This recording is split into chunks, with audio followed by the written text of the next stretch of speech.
The Tree with Healthy Boundaries. With love and gratitude for Shel Silverstein.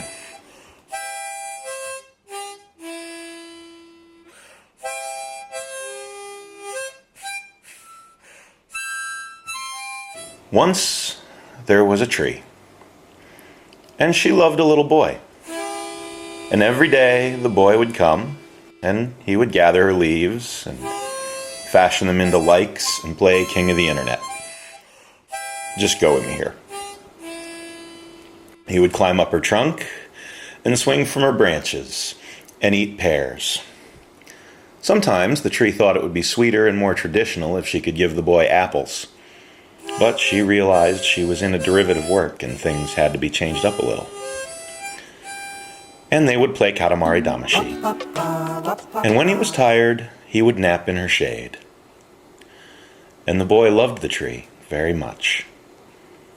And the tree was happy. But life went on, and the boy grew older. And the tree was often alone, though she could still hear the constant roar of traffic from the nearby interstate, despite being located just outside a relatively affluent suburban subdivision. Then one day, the boy came to the tree, and the tree said, "Come, boy, come and climb up my trunk and swing from my branches and play in my shade and be happy." "I'm too big to climb and play," said the boy. "I want to buy things and have fun. I want some money. Can you give me some money?" "I'm sorry," said the tree, "but I have no money. I have only leaves and pears." "Take my pears, boy, and sell them in the city. They're specialty pears with a higher perceived value than most, so you can mark them up substantially on the free market and make a nice profit. Then you'll have money, and you'll be happy." And so the boy climbed the tree and gathered her pears and carried them away. And the tree was happy. But the boy stayed away for a long time, and the tree was sad. And then one day the boy came back, and the tree shook with joy, and she said, "Come, boy, climb up my trunk and swing from my branches and be happy." "I'm too busy to climb trees," said the boy. "I want a house to keep me warm," he said. "I want a wife and I want children, and so I need a house. Can you give me a house?" "I have no house," said the tree. "The forest is my house, but you may cut off some of my branches and build a house. Then you'll be happy." And so the boy began cutting off her branches and carrying them away to build his house. But this was soon to mean trouble, for the tree had healthy boundaries. Soon the boy had cut nearly half of the tree's branches. "Wait, boy," said the tree. "I love you and I want you to be happy, but I also have needs. I need to photosynthesize and fix carbon from the air into my leaves and trunk and roots so that I can grow tall and strong and fruitful and give you things so that we can both be happy." The boy was sad. "But tree," said the boy, "I want a big house with many rooms like my friends have." "I'm sorry, boy," said the tree, "but I have boundaries that keep me safe and healthy and able to give to the world. I suggest you think about your boundaries too. They will help you better enjoy your days and make your life a gift to the world." But the boy did not agree with the tree's boundaries. He felt she did not understand and was being sentimental and foolish. So he climbed up her trunk and began sawing more branches.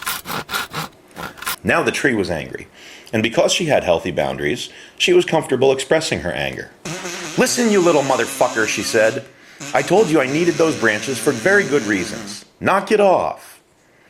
And the tree shook with anger and shook the boy off her trunk. Now the boy was angry. He would show the tree who was boss. He called his friends in the media and told them what had happened. So they ran stories explaining to the townspeople how dangerous the tree was. The townspeople agreed that if anyone was to be safe, they would have to show the tree who was boss. But they could not do it just yet because they needed everything they would have used to show the tree who was boss to contain food riots from the poorer parts of town. When the boy finally came back, a part of the tree was happy, for she remembered so many good times. But she was still angry with the boy for crossing her boundaries. and she hated to admit to herself, a little scared of him. "Tree," said the boy, "I have not forgotten that you called me a horrible name. I'm here to show you who is boss." "I'm sorry, boy," said the tree. "You're right. I used a very rude word, and it is cruel to call people names. I was wrong. Can you forgive me? Then we can play and be happy."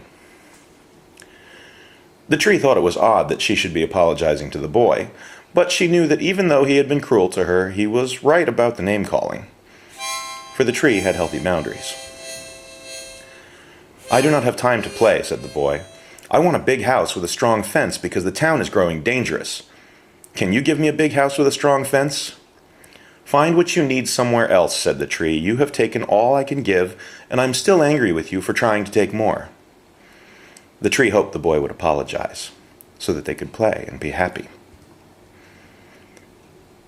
"I'm sorry, tree," said the boy. And the tree was happy. "But I do not have time for this," the boy continued.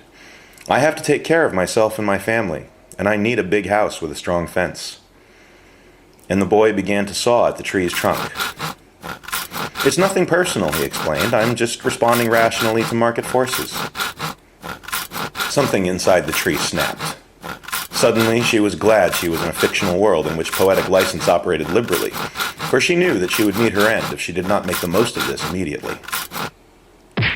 She brought her remaining branches down on the boy with full force, snapping his spine in several places, causing massive internal bleeding and ensuring him a swift death. And the tree was sad.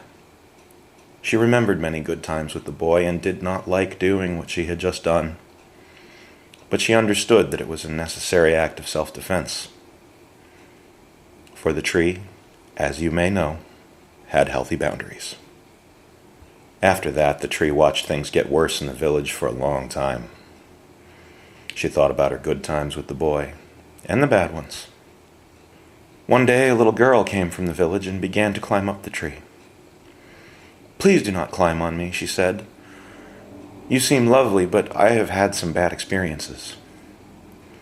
"Oh, sorry," said the girl. Is it okay if I rest in your shade? I'd be so happy." "Of course it is," said the tree. Is that a pear?" asked the girl. And the tree was happy.